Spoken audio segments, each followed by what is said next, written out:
Selamat datang di Kata Suara on Serangkai Satu Channel, dan kita akan melanjutkan cerita Seudino by Simple Man versi novel part kedua, bagian setunggal. Sri mengayuh sepeda dengan kencang menembus kerumunan orang-orang yang tengah sibuk lalu lalang di jalan pasar. Sesekali beberapa orang yang bertemu di jalan menyapanya. "Sri, kesiangan lagi ya?" teriak seorang pemuda yang tengah sibuk mengangkat karung beras, salah satu dari sekian banyak kenalan Sri di pasar. Sri hanya membalas sapaan pemuda itu dengan lambaian tangan sebelum ia kembali fokus pada jalanan. Sri terus mengayuh sepedanya sembari sesekali melihat ke langit. Matahari sudah tinggi. "Duh, Bapak, kenapa nggak bangunin Sri sih tadi?" gerutu Sri. Jalanan pasar tengah ramai dengan lautan manusia. Sri harus pintar-pintar mengendalikan sepedanya. Ia meliuk-liuk untuk menghindari orang-orang. Beberapa orang tercekat melihat Sri hampir saja menabrak mereka. Sri hanya tertawa sembari meminta maaf. Butuh waktu 15 menit dari rumahnya untuk sampai ke tempat tujuan. Sri memarkirkan sepeda di depan sebuah bangunan warung makan, tepat di bawah papan bertuliskan warung Yuk Minah. Tanpa membuang waktu, Sri melesat masuk. Ia disambut suara gemuruh orang-orang yang tampak sibuk sendiri-sendiri. Ada yang berteriak meminta agar pesanannya segera dilayani, ada yang tengah berbincang dengan asap rokok di mana-mana, bahkan ada yang tengah duduk sambil membaca koran. Padahal makanannya sudah lama habis. Ramai sekali. "Sri, kamu kesiangan lagi ya?" teriak seorang wanita setengah baya. Di tangannya ada sepiring nasi dengan sayur lodeh. Ia memberikannya pada seorang pria yang sedari tadi meminta agar pesanannya diantarkan. Tatapannya yang tajam dan badan yang bosor membuat pria itu seketika ciut. Setelah wanita setengah baya itu memberikannya, ia mendekati Sri yang tertawa cengengesan. "Iya Yuminah, kesiangan lagi aku." Yuminah berdecak. "Perawan zaman sekarang bangunnya siang-siang ya, dasar. Kalau begini terus gak laku-laku kamu," gerutu Yuminah. Sri hanya tertawa cengengesan sembari mencolek dagu Yukmina. "Halah, gini-gini coba saja tanya sama semua cowok di pasar ini. Siapa sih yang gak kenal aku?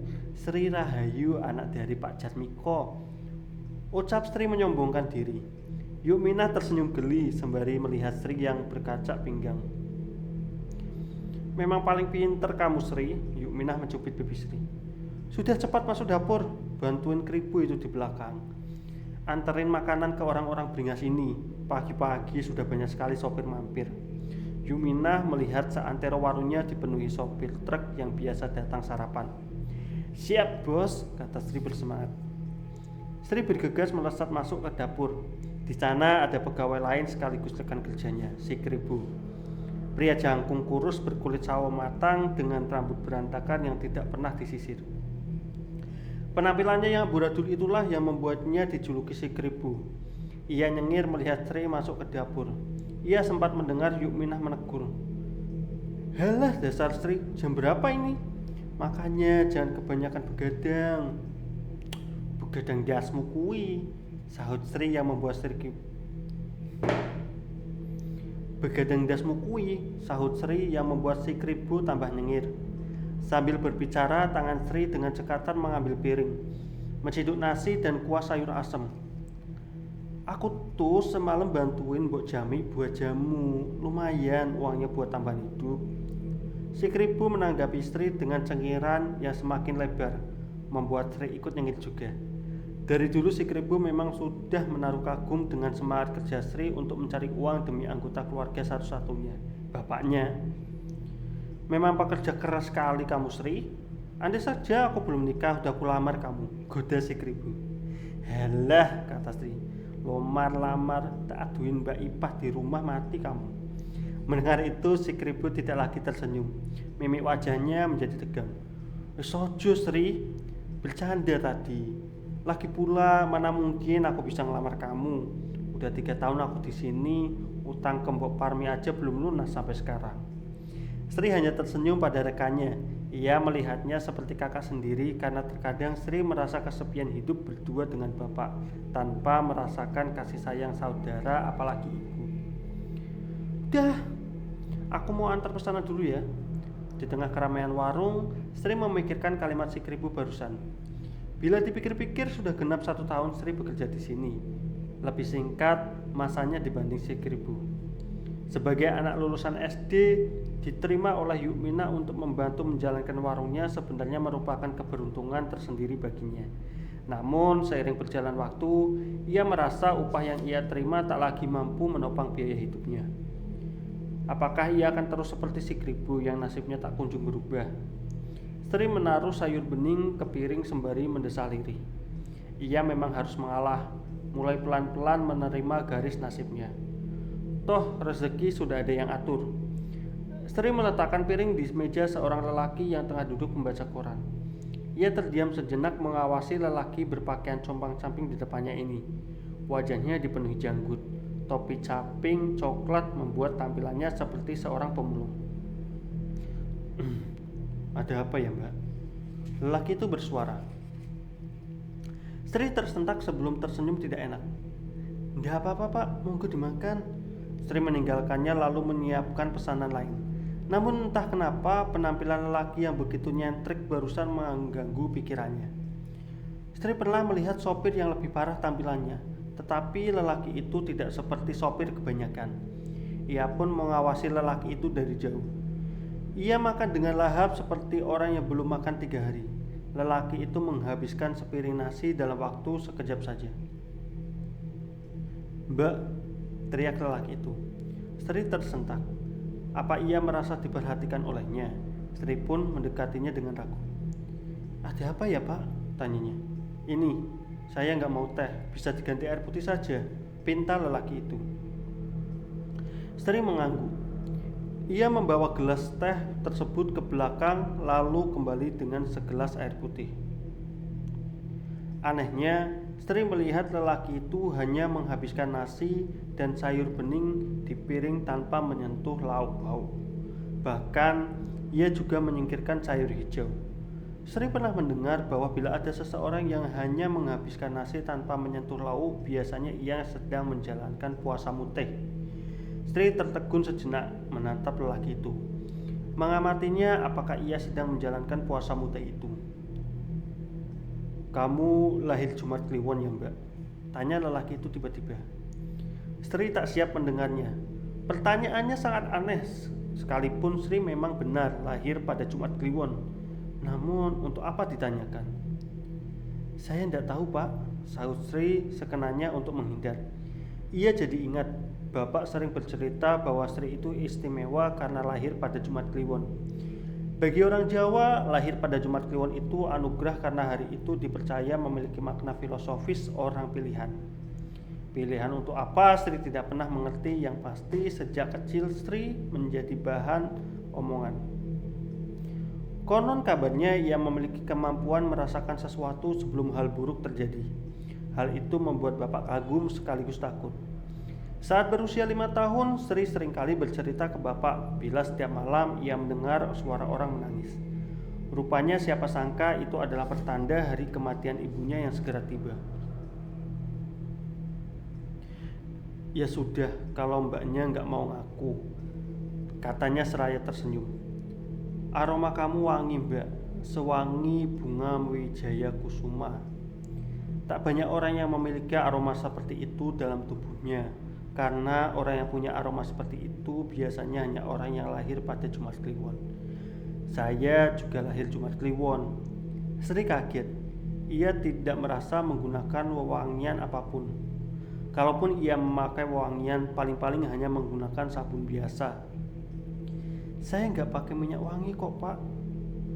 Tolong jangan panggil saya Pak, saya masih muda. Sri baru sadar setelah lelaki itu mengatakannya. Memang benar, bila dilihat dari garis wajahnya, lelaki itu terlihat lebih muda bila bukan karena janggut yang lebat itu. Lelaki asing itu mengeluarkan uang dan memberikannya pada Sri. Ini ya, Mbak, terima kasih. Ia berbalik hendak meninggalkan warung, tapi tiba-tiba ia berhenti lalu berbalik menghadap Sri kembali. Selain aroma bunga wijaya kusuma yang ada pada dirimu, saya juga mencium bebauan gatru. Mungkin ini hanya perasaan saya, Tapi sejak dulu saya tidak pernah suka dengan bebauan gatru. Karena bebauan gatru biasanya mendatangkan nasib buruk. Saya hanya berpesan kepada sampeyan, hati-hati, karena sebentar lagi kamu akan dihadapkan pada sebuah pilihan yang sulit, dan salah satu pilihan itu akan membawa kamu masuk ke dalam sesuatu yang benar-benar buruk, hitam, sangat mengerikan. Lelaki itu tersenyum lagi, lalu berjalan pergi meninggalkan sejuta pertanyaan untuk Sri. Bau gatru itu seperti bau darah ayam cemani. Hari mulai gelap. Sri dan si Kribo merapikan warung bersama Yukminah. Sri kebagian menyapu lantai sementara si Kribo mengelap kaca. Sembari menyapu sudut ruangan di dekat jendela, pandangan Sri teralihkan pada sosok yang tengah berdiri di trotoar seberang jalan. Dari kejauhan sosok itu seperti tengah melihat ke arahnya, lebih tepatnya sedang mengamatinya. Sri berhenti menyapu, matanya fokus melihat sosok itu. Seorang wanita tua yang mengenakan kebaya. Tatapan mereka bertemu. Wanita itu melihatnya semakin tajam hingga Sri sedikit merasa was-was. Si Kribo tiba-tiba menepuk bahu Sri. Lamunin apa toh? Serius banget. Hah? Enggak, Bu, itu ada orang. Sri menunjuk ke sosok wanita barusan. Namun rupanya sudah tidak ada siapa-siapa di sana. Hanya trotoar kosong dengan kendaraan-kendaraan besar lalu lalang. Orang? Mana? Kribo ikut mengamati keluar. Tidak ada siapa-siapa. Mek ketok-ketokan kamu. Lagi banyak pikiran toh? Goda si Kribo. Tadi barusan ada di pinggir jalan. Sri membela diri. Lagi ngomongin apa toh? Kok kayaknya serius banget? Ucap Yukminah memandang Sri dan si Kribo sembari berjalan menuju meja kasir. Ini Yuk Sri, masa katanya dia lihat ada orang berdiri di pinggir jalan maghrib-maghrib gini? Sri melotot melihat si Kribo yang tertawa geli. Bener Sri? Tanya Yukminah yang ditanggapi dengan anggukan Sri. Wes, sudah. Sekarang gajian saja. Yukminah meraih 2 amplop putih di laci untuk diberikan ke Sri dan si Kribo. Makasih Yuk, kata Sri menerima amplop dari Yukminah. Iya, Yukminah memberikan amplop kedua ke si Kribo. Bu, kamu boleh pulang sekarang. Saya mau ngobrol dulu sama Sri. Siap Yuk. Si Kribo meninggalkan mereka sambil mengibas-ibas amplop. Ingat utang Bu, jangan dihabisin duitmu buat totoan. Sri menggoda sekaligus mengingatkan si Kribo. Setelah si Kribo meninggalkan warung, Yukminah menatap Sri dalam-dalam sebelum mempersilahkan gadis berkulit sawo matang itu duduk. Yukminah membuka laci meja lalu mengeluarkan selembar uang 20.000. Ini buat tambahan. Yukminah menyerahkan uang itu ke Sri. Jangan bilang Kribo, nanti dia minta juga. Sri menatap Yukminah bingung. Wis, anggap saja bonus buat kamu, lanjut Yukminah. Sri pun menerimanya sembari menunduk. Terima kasih Yuk. Pasti ada alasan kan kenapa akhir-akhir ini kamu sering datang terlambat. Sri mengangguk lagi sebelum menjawab lirih. Iya Yuk, aku perhatikan kamu juga sering ngelamun. Iya maaf Yuk, mungkin saya lagi banyak pikiran. Besok saya akan lebih giat kerjanya. Sri benar-benar merasa tidak enak. Sri, gini loh, kamu kan udah gede, sudah ikut aku lumayan lama. Kadang aku mikir, apa nggak sebaiknya kamu nyari kerjaan lain yang lebih baik? Yukminah menatap Sri. Wajahnya terlihat serius. Sri hanya diam. Beberapa kali sebelumnya Yukminah pernah menyinggung soal ini ke Sri. Namun sampai hari ini ia belum tahu harus menjawab apa. Kalau aku sih malah seneng kalau kamu kerja di sini terus. Tapi gimana kamu bisa memenuhi kebutuhan kamu dan bapakmu ke depannya? Sri masih diam. Sejujurnya ia belum menemukan bagaimana cara memenuhi kebutuhan itu semua. Iya Yuk, Sri ngerti. Sri akhirnya angkat suara. Tapi yo apa ada yang mau mempekerjakan Sri yang cuma lulusan SD ini? Yo pasti ada Tondo. Ya setidaknya kamu cari pengalaman keluar. Jangan di sini terus, nggak berkembang kamu. Ijazah boleh SD, tapi pengalaman kalau bisa seperti sarjana. Dunia ini luas loh, Nduk, ucap Yukmina sembari menyentuh bahu Sri. Syukur-syukur dengan kamu keluar bisa dapat pekerjaan yang lebih baik yang bisa mengubah nasib kamu dan Bapak.